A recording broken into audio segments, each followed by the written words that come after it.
Hey everyone, it is Wednesday, the 8th of October. Just finished getting gas.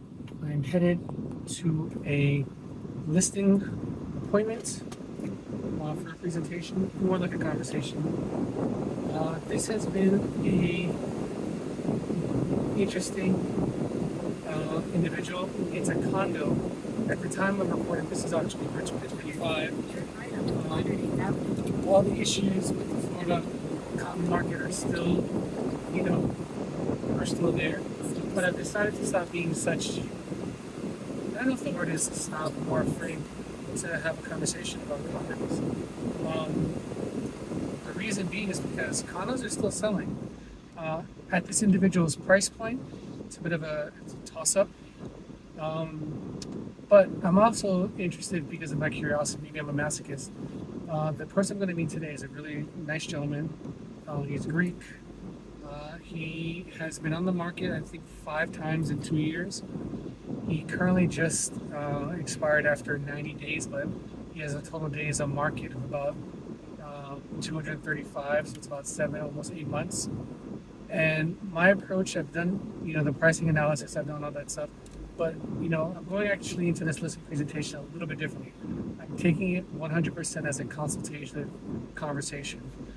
What I mean is, my my goal, honestly, is not to get the listing. Is not, to get the paper signed. I brought them. I'm not a fool. I think properly priced, this is a wonderful condo. It's a nice opportunity, but that's properly priced, and that might not be a price that this potential client would agree with. So my goal is to actually, after we do a home tour, he seems like a nice gentleman, to talk specifically about strategy, specifically about motivation, specifically about, his experience these last 2 years trying to sell this condo.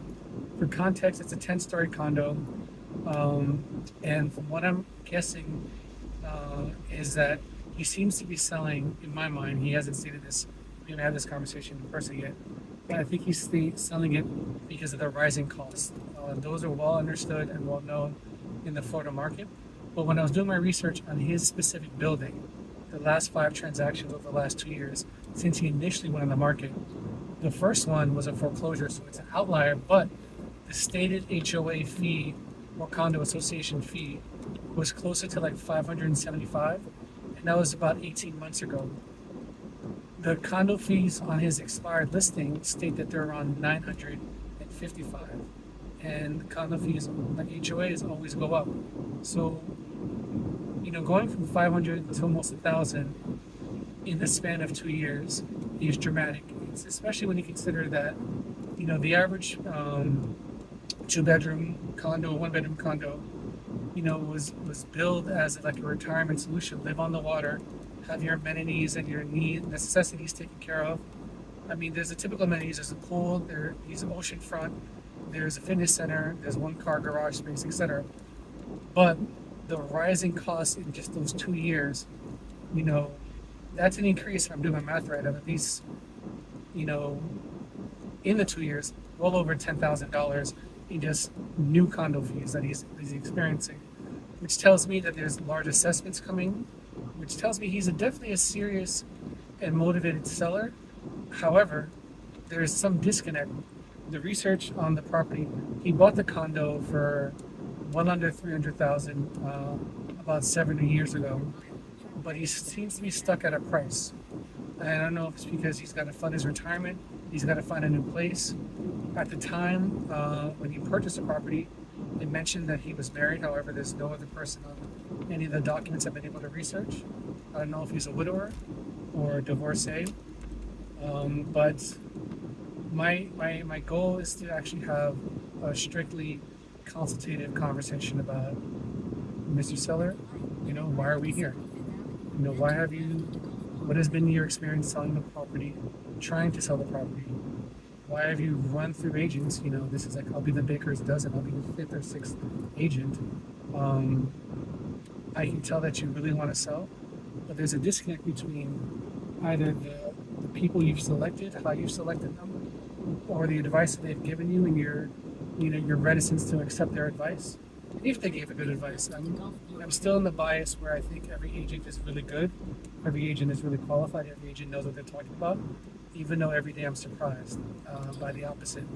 But I definitely want to find out what his approach has been, because everything I mentioned is a pink or a red flag. So I do not want another client that starts off the conversation displaying red flags, But I definitely want to find out how I can help him, if I can help him, and if I cannot be his agent, maybe I can find someone that is either more talented or more masochistic, who will take this project on.